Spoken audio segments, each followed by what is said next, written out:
She had promised herself she wouldn't be intimidated.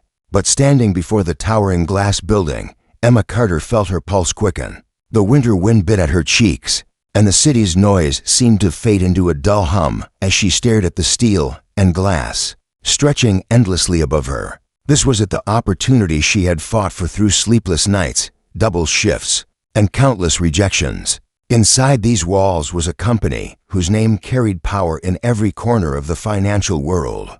Blackstone Enterprises wasn't just a place people worked, it was a place that shaped industries, built empires, and changed lives. And somewhere at the very top, behind closed doors, was the man whose signature could move markets overnight, Adrian Blackstone. She had read about him, seen his interviews, studied his business moves in her economics classes, but nothing could prepare her for meeting him in person. Emma gripped the handle of her worn leather portfolio. It wasn't much compared to the polished briefcases that passed her on the sidewalk, but inside it were the ideas she had spent years refining, dreams she wasn't willing to let slip away. With a deep breath, she pushed through the heavy glass doors, her boots clicking against marble so polished it reflected the light from the crystal chandeliers. Above, the lobby was a cathedral to success. Every detail, from the dark walnut accents to the abstract art hanging on the walls, seemed carefully chosen to say, "This is where the best come to prove themselves." She was greeted by a receptionist with a calm, practiced smile. "Welcome to Blackstone Enterprises. You must be Emma Carter." Emma nodded, trying to match the woman's composure. "Yes, I'm here for the internship." A woman in a tailored navy suit approached, her stride confident, her gaze assessing. "I'm Lauren Pierce, Mr. Blackstone's executive assistant. Follow me." They stepped into a private elevator, the doors gliding shut with a soft hum. Emma could feel the quiet weight of the moment pressing down on her. The city began to shrink beneath them, and with each passing floor, the reality of where she was sank in deeper. "Mr. Blackstone values precision, discretion, and focus," Lauren said, her voice even. "He doesn't waste time on pleasantries. You'll be working on the international development portfolio. Don't speak unless asked a direct question, and above all, keep your interactions professional." Emma nodded, clutching her portfolio a little tighter. She had heard the stories how Adrian Blackstone could dismantle a proposal with one glance, how his boardroom presence was as commanding as his reputation. The elevator stopped with a soft chime, and when the doors opened, it was like stepping into another world. The top floor was all glass and light, the skyline stretching endlessly beyond the floor-to-ceiling windows. Offices were lined with sleek steel and glass partitions, every surface immaculate. Lauren led her down a long corridor to a pair of tall, black oak doors. She knocked twice, the sound echoing like a challenge, a deep, steady voice from inside. "Come in." The doors opened, and Emma stepped into a vast office that felt both imposing and breathtaking. The man behind the desk didn't look up right away, his attention on the papers in front of him. He wrote something in deliberate strokes, the quiet sound of the pen almost unnerving in the silence. When he finally looked up, Emma felt her breath catch. Adrian Blackstone's presence was unlike anything she had imagined, measured, deliberate, and quietly powerful. His dark eyes met hers with a precision that felt like they were reading more than her appearance. "Emma Carter," he said, not as a question, but as though confirming something he already knew. "Yes, sir." "Thank you for the opportunity," she replied, keeping her voice steady despite the tension tightening her chest. For a moment, something flickered in his gaze. It wasn't warmth exactly, but neither was it indifference. Then it was gone, replaced by that same composed intensity. "We'll see if you can keep up," he said simply.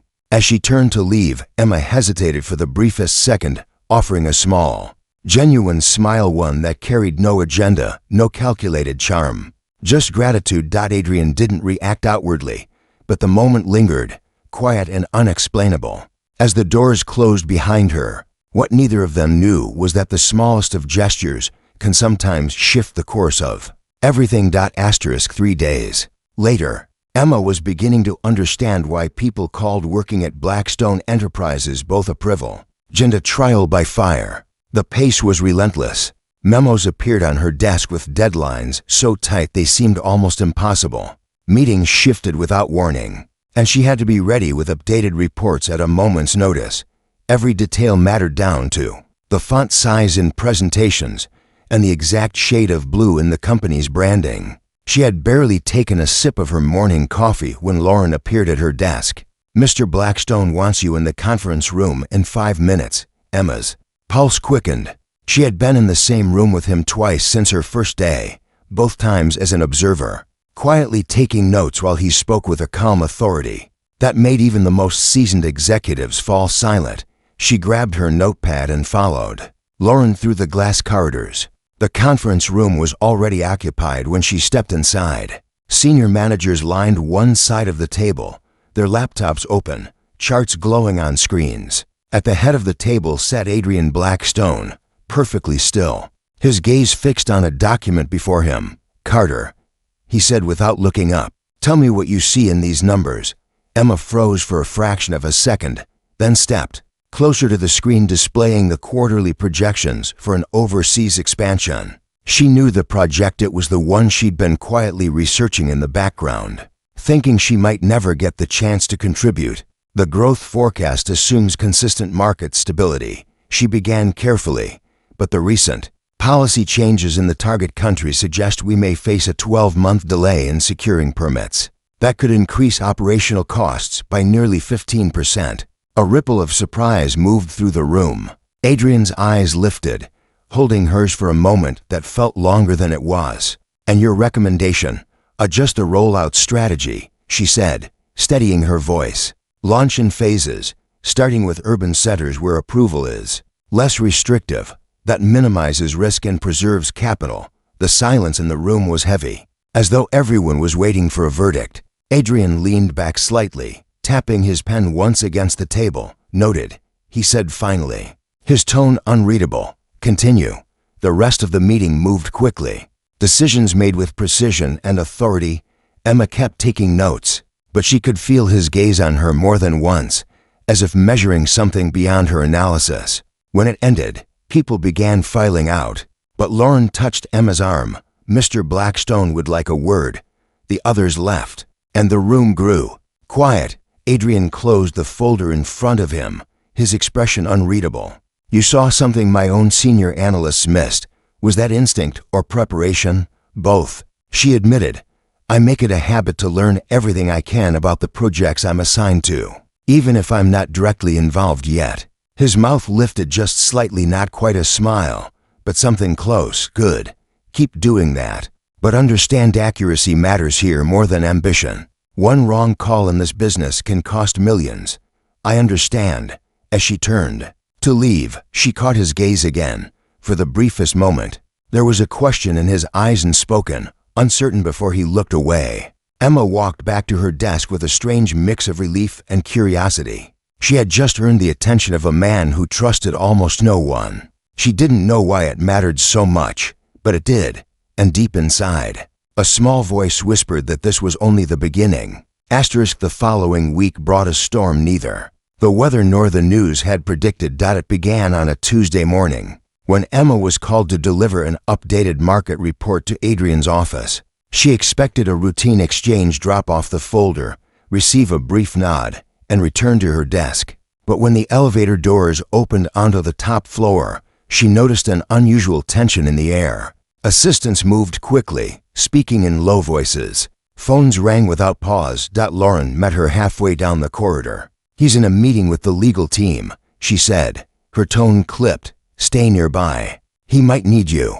Emma nodded, but before she could ask what was happening, the heavy oak doors opened and a group of suited men filed out, their faces set in grim expressions. Adrian appeared behind them, his gaze locked on a single sheet of paper in his hand. When he looked up, his eyes met hers. "Inside," he said simply. She stepped into the office. The skyline spread behind him in its usual grandeur, though today it felt almost ominous. He handed her the paper. "Read it." It was a short email, but its implications were enormous. A rival company had secured preliminary rights to a major development project overseas. One Blackstone Enterprises had been preparing for months. The announcement wasn't public yet, but when it was, it could alter market confidence and sink millions in projected revenue. Emma looked up. They moved faster than expected. They moved because someone gave them our plans, Adrian said, his voice even but laced with steel. There's a leak. She felt the weight of the moment. This wasn't just about profits, it was about trust, loyalty, and survival in an industry where mistakes were rarely forgiven. What do you need me to do? She asked. His gaze held hers, as if testing whether she truly meant it. You've been reviewing the international portfolio. I want your assessment on who had access to the project files. Quietly. No one else is to know you're involved. The request startled her. She was the newest person in the company. Why trust her with something that could shift the course of a multi-billion-dollar deal? Yet the steadiness in his voice told her this was not a suggestion. I'll start immediately, she said. Over the next 2 days, Emma worked in silence, piecing together a trail of logins, document access timestamps, and internal memos. The deeper she went, the more patterns emerged, small discrepancies that, alone, might be dismissed as oversight, but together formed something dangerous. Late one evening, as the rest of the office lights went dark, she found it, the missing piece, a single encrypted file, downloaded under a senior manager's credentials, just days before the rival company made their move. She printed the evidence and walked it to Adrian's office. He was still there, the city lights casting sharp shadows across his face. When she placed the file on his desk, his eyes moved from the paper to her, and for the first time, she saw something unguarded in his expression. Not surprise, something closer to respect. You've just confirmed what I suspected, he said quietly. But it's one thing to find the truth. It's another to act on it. She understood what he meant. The decision ahead wouldn't just cost someone their position, it could ignite a legal battle that would put the company's name under fire. Tell me what you need, she said again, her voice steady. He studied her for a moment before speaking. You may regret saying that. She didn't know it yet, but by agreeing, she had stepped into a storm far larger than she imagined, one that would soon demand that Adrian risk far more than a contract. For one of her smiles, the fallout began. Before dawn. Emma was jolted awake by the sharp buzz of her phone on the nightstand. The screen lit up with Lauren's name. Her voice, when Emma answered, was brisk but laced with urgency. You need to get to the office now. Emma didn't ask questions. She was dressed and in a cab within minutes. The early morning streets of New York still cloaked in shadows. By the time she reached Blackstone Enterprises, the lobby was already alive with movement. Security guards stood in quiet formation. Executives in tailored coats moved quickly toward the elevators, their faces unreadable. When Emma stepped onto the top floor, the air was heavy. Adrian's door was closed, but the low murmur of voices inside carried an undercurrent of tension. Lauren emerged a moment later, her expression unreadable. Go in, she said softly. Adrian stood at the window, one hand in his pocket, the other holding a folder, the same one Emma had given him with the evidence. He turned when she entered, and for the first time, she noticed a trace of fatigue in his eyes, as though the night had been longer than most. They know we're onto them, he said without preamble, and they've made their move. She stepped closer. What kind of move? An accusation, he replied, his voice steady but sharp. They've filed a complaint claiming we interfered with their bid.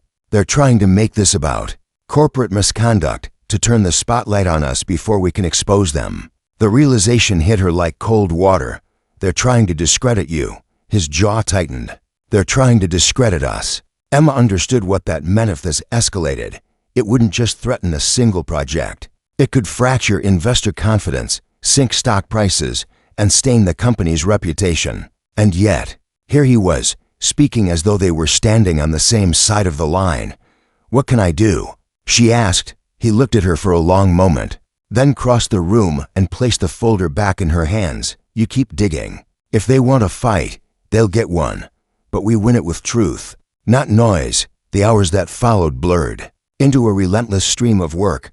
Emma pored over contracts, correspondence, and archived reports. Every document felt like a puzzle piece, and she refused to stop until the picture was clear. She barely noticed the sky shift from gray to gold as morning gave way to afternoon. By early evening, She found something in overlooked clause in the rival company's own filings that contradicted their public claim. It was small, almost hidden, but if used correctly, it could dismantle their entire accusation. She carried it to Adrian's office. He took the paper, scanned it, and then looked up at her with something different in his eyes, not just respect, but gratitude. "This changes everything," he said quietly. But before relief could settle in, Lauren appeared at the door, her face pale. "The press has the story. They're camped outside. They're naming Emma as the whistleblower." The room fell silent. Emma's pulse quickened, the weight of those words settling in. The rival company had found her name. Adrian closed the folder with deliberate calm and stepped toward her. "You don't leave this building alone. Not today. Not until this is over." In that moment, she realized he wasn't just protecting the company anymore. He was protecting her. And in doing so, he was risking far more than a contract. He was risking the one thing his world had always been built on: control. By midday, the story was everywhere. Emma sat in a small corner office on the top floor, the blinds drawn, her phone buzzing with alerts she didn't dare open. News anchors spoke her name as if they had known her for years. Commentators speculated on her motives. Online headlines swung between painting her as a courageous insider and a reckless employee trying to bring down a corporate giant through the glass wall. She could see Adrian in the boardroom, standing at the head of the table while a dozen senior executives argued in sharp, clipped voices. His expression was unreadable, but his presence commanded silence when he finally spoke. Even from across the hall, Emma could tell his words carried weight. He was setting the course. Moments later, Lauren appeared at her door. "He wants to see you." Emma's stomach tightened as she entered the boardroom. All eyes turned toward her. Adrian motioned for her to stand beside him at the head of the table. "This is Emma Carter," he said, his voice even, deliberate. "The person being dragged through the media without cause. She acted with integrity. She acted with diligence, and she acted under my instruction." The room went still. "From this moment," he continued, "any attack on her is an attack on me." Emma's breath caught. The declaration was bold to bold for a man known for his guarded nature. The executives exchanged glances, some with approval, others with barely masked concern. Publicly tying himself to her meant that if the situation worsened, his own reputation would be tethered to hers. After the meeting, Adrian walked her back to the small office, his pace unhurried despite the chaos swirling around them. "You need to understand," he said quietly, "when you take on people like this, they'll try to break you before they lose to you. They'll go after your name, your history, even your family if they think it will weaken you." Emma nodded. "I didn't ask for this, but I'm not afraid of them." His gaze lingered on her, as if weighing how much of that resolve came from bravery, and how much from not yet knowing the cost. "Then we fight," he said finally. The rest of the day blurred into a series of careful moves. Adrian coordinated with legal counsel, while Emma worked under his direct supervision, compiling every piece of evidence into an airtight case.